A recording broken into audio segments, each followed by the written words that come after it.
Meeks from Iowa for 5 minutes of questions.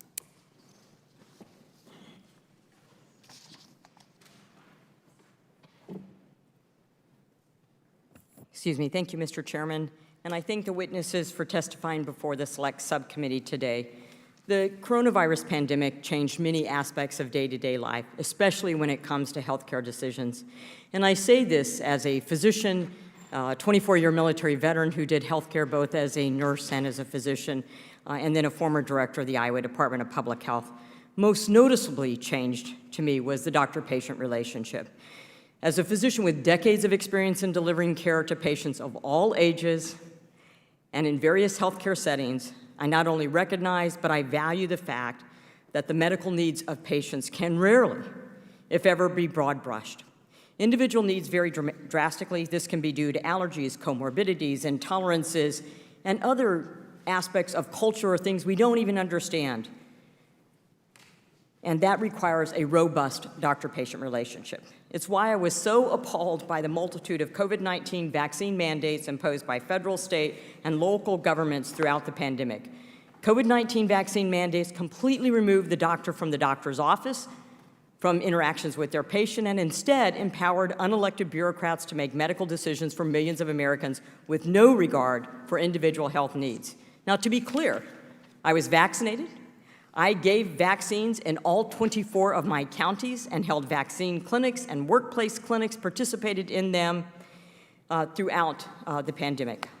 But I would never condone, and I did not at that time condone encouraging, forcing someone to receive a treatment, vaccine, surgery, or any other medical service without first giving them the opportunity to discuss with their physician and, if they desire, to decline the service. COVID-19 vaccine mandates had damaging effects not just on the doctor-patient relationship, but on our economy, our military readiness, our trust in public health, judgmental behaviors, anxiety, distress amongst family members, and others. I'm grateful that the Republicans have taken the initiative to evaluate the effectiveness or ineffectiveness of these mandates.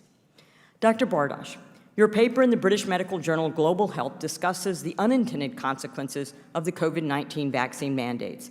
The Biden administration imposed several, including the DoD mandate for military service members, executive order mandate for federal employees and contractors, the OSHA mandate for employers with 100 or more employees, the CMS mandate for healthcare workers at facilities that participate in Medicare and Medicaid, and the HHS Head Start program COVID-19 vaccine mandate, for which we know young children are at the least risk.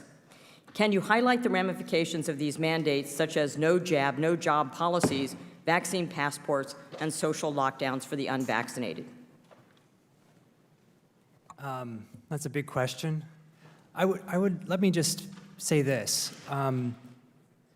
There's no doubt in my mind that these mandate policies are going to be responsible for the increase in distrust the next time there's a pandemic, and the mobilization of resistance to a future vaccine in the future pandemic. And I think it's really shocking and kind of a little bit sad that my colleagues in the public health community who are pro-mandate don't understand this. I considered prior to the pandemic myself a Democrat. I was a Bernie Sanders supporter. And to sort of be ostracized from a progressive camp has been very illuminating, we can say. And I just think in general in this country, we really need to try to understand each other across the aisle a little bit more. And when we talk about political polarization, what is that? It's that the two sides grow further and further apart from each other, and they speak different languages. And I just think it's obvious. People who have a lack of trust now because of these mandates are going to distrust the government more the next time around. And it's very likely that the next pandemic has a higher fatality rate.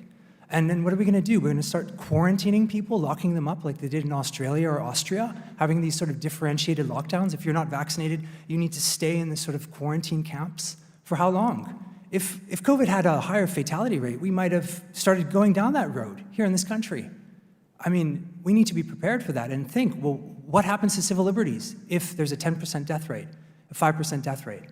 There's some serious thinking that needs to go on in this country. So thank you. Thank you for that. I didn't expect a comment on your political affiliations, but I am concerned about the loss in trust in the public health system. Our local public health people were phenomenal throughout the pandemic. That trust is going to be hard to regain and has led to an increase in anti-vaccination movement, especially for childhood immunization. So thank you so much. I yield back. And the other question I have, I will send to the committee to be responded in writing.